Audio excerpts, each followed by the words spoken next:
The Wedding of Mrs. Fox. First story. There was once upon a time an old fox with 9 tails, who believed that his wife was not faithful to him and wished to put her to the test. He stretched himself out under the bench, did not move a limb, and behaved as if he were stone dead. Mrs. Fox went up to her room, shut herself in, and her maid, Miss Cat, sat by the fire and did the cooking. When it became known that the old fox was dead, suitors presented themselves. The maid heard someone standing at the house door, knocking. She went and opened it, and it was a young fox who said, "What may you be about, Miss Cat? Do you sleep or do you wake?" She answered, "I am not sleeping, I am waking. Would you know what I am making? I am boiling warm beer with butter. Will you be my guest for supper?" "No, thank you, miss," said the fox. "What is Mrs. Fox doing?"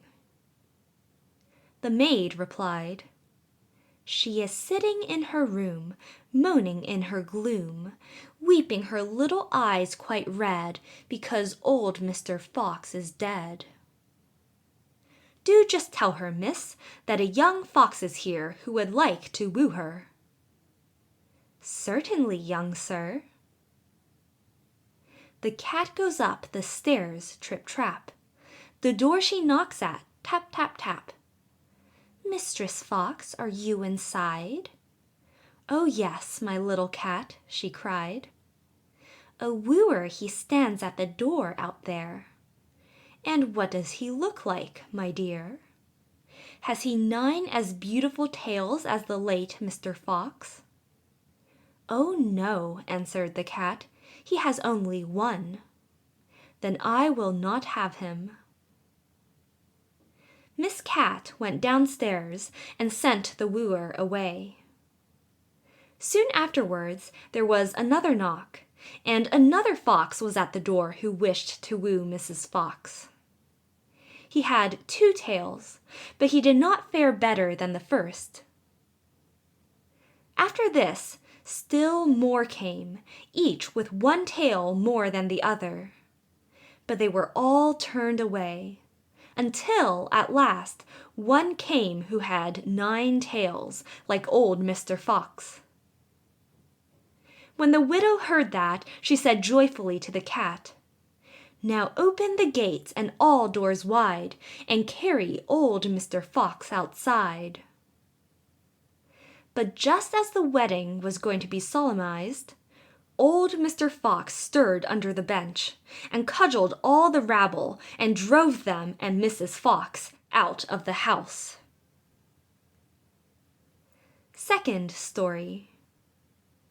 When old Mr. Fox was dead, the wolf came as a suitor and knocked at the door, and the cat, who was servant to Mrs. Fox, opened it for him.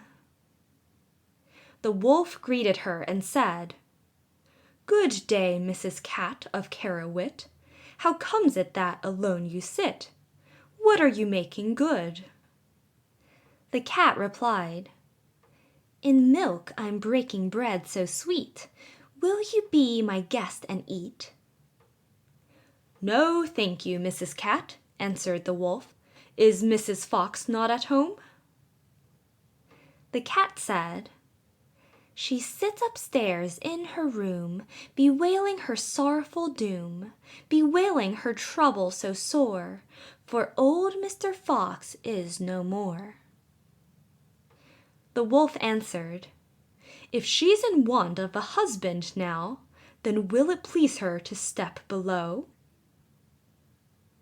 The cat runs quickly up the stair, and lets her tail fly here and there, until she comes to the parlor door. With her 5 gold rings at the door she knocks. "Are you within, good Mistress Fox? If you're in want of a husband now, then will it please you to step below?" Mrs. Fox asked, "Has the gentleman red stockings on, and has he a pointed mouth?" "No," answered the cat. "Then he won't do for me." When the wolf was gone, came a dog, a stag, a hare, a bear, a lion, and all the beasts of the forest, one after the other. But one of the good qualities which old Mr. Fox had possessed was always lacking, and the cat had continually to send the suitors away. At length came a young fox. Then Mrs. Fox said, "Has the gentleman red stockings on, and has a little pointed mouth?" "Yes," said the cat, "he has." "Then let him come upstairs," said Mrs. Fox, and ordered the servant to prepare the wedding feast. "Sweep me the room as clean as you can, Up with the window fling out my old man, For many a fine fat mouse he brought, Yet of his wife he never thought, But ate up every one he caught." Then the wedding was solemnized with young Mr. Fox, and there was much rejoicing and dancing, and if they have not left off, they are dancing still. End of The Wedding of Mrs. Fox.